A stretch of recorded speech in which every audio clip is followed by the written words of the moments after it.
mengumpulkan berkas sesuai yang diminta oleh pihak kampus. Jangan lupa like, subscribe, dan aktifkan notifikasinya. Halo, assalamualaikum warahmatullahi wabarakatuh. Welcome to my YouTube channel Angyarita Andriana. Oke guys, mungkin di antara kalian ada nih ya yang tanya-tanya atau mungkin masih bingung, Kak, sebenarnya di UI ini ada nggak sih KIP kuliah? Ada nggak sih dapat beasiswa Kartu Indonesia Pintar? Ya, jadi jawabannya jelas ada dong ya. Jadi untuk di seluruh universitas Indonesia itu ada KIP kuliahnya gitu.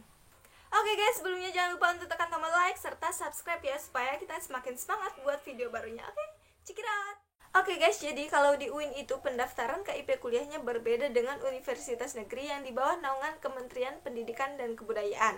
Karena kalau UIN, IAIN, dan STAIN itu perguruan tinggi di bawah naungan Kementerian Agama. Jadi itu jelas berbeda ya. Oke guys, jadi kemarin ada beberapa orang yang DM di akun Instagram aku, dia tanya-tanya tentang KIP kuliah di UIN. Yang dia tanya gini, Kak, kapan sih pendaftaran KIP kuliah di UIN? Kok kayaknya belum ada info ya kapan dibukanya gitu. Oke guys, jadi untuk di UIN, IAIN, ataupun STAIN, kalian itu bisa mendaftar KIP kuliah itu nanti setelah kalian dinyatakan sah sebagai mahasiswa di kampus tersebut. Misalnya, kalian sudah lolos melalui jalur SPAN PTKIN. Nah, terus kalian memenuhi persyaratan-persyaratan yang diajukan oleh kampus. Nah, kalian bisa nih daftar KIP kuliah gitu. Selanjutnya, melalui jalur UMPTKIN, kalian juga bisa daftar KIP kuliah ya. Karena untuk di UIN ini memang dari jalur SPAN PTKIN maupun UMPTKIN, kalian bisa mendaftar KIP kuliah. Oke? Nah, jadi buat kalian yang ingin mendaftar di UIN, IAIN, ataupun STAIN, kalian tuh tidak perlu khawatir ya tentang KIP kuliah. Apalagi buat kalian yang udah dinyatakan lulus ataupun diterima di UIN, IAIN, ataupun STAIN. Nah, kita masuk ke poin selanjutnya. Kemarin ada nih yang nanya gini, Kak, gimana sih untuk UKT di UIN bagi pendaftar KIP kuliah? Nah, jadi bagi pendaftar KIP kuliah di UIN itu kalian tetap membayar UKT pertama atau uang kuliah tunggal semester pertama. Mengapa demikian? Karena kan kalau di UIN ini pendaftarannya nih kan nanti setelah kalian dinyatakan sah sebagai mahasiswa. Sedangkan untuk kalian bisa dinyatakan mahasiswa sah di kampus tersebut ataupun sudah lulus di kampus tersebut, itu kan biasanya kalian harus registrasi kan. Nah, syarat registrasi itu kalian harus melakukan pembayaran UKT pertama.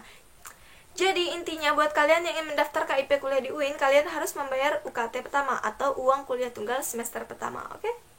Nah, nanti apabila kalian sudah dinyatakan lulus atau sah dan berhak menerima KIP kuliah atau Kartu Indonesia Pintar Kuliah di kampus tersebut, baik di UIN, IAIN, dan STAIN, maka UKT pertama yang kalian bayar tadi akan digantikan uangnya oleh pemerintah atau oleh pihak kampus. Jadi seperti itu, oke?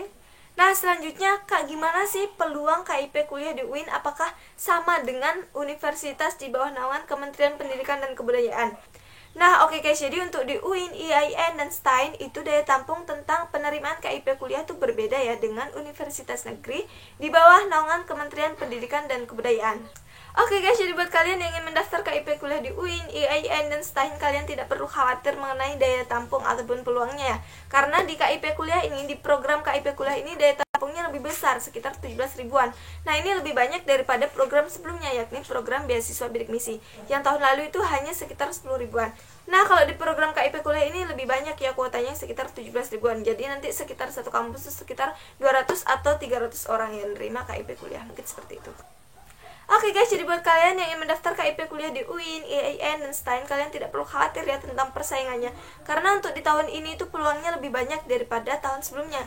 Yakni di program KIP kuliah ini, kalau nggak salah ya, pemerintah itu menyediakan sekitar 17.000 bagi mahasiswa pendaftar UIN, IAIN, dan STAIN. Nah, itu 17.000. Sedangkan kalau di beasiswa bidik misi tahun lalu, di program tahun lalu itu kuotanya hanya sekitar 10 ribuan. Jadi peluangnya akan lebih banyak ya. Nah, jadi meskipun peluang KIP kuliah di UIN ini sudah ditambah, tapi tetap aja ya lebih banyak kuota KIP kuliah untuk di universitas yang berada di bawah naungan Kementerian Pendidikan dan Kebudayaan. Nah, jadi meskipun peluang KIP kuliah di UIN, IAIN, dan STAIN ini sudah ditambah, tapi tetap aja ya banyak kuotanya untuk di universitas yang di bawah naungan Kementerian Pendidikan dan Kebudayaan.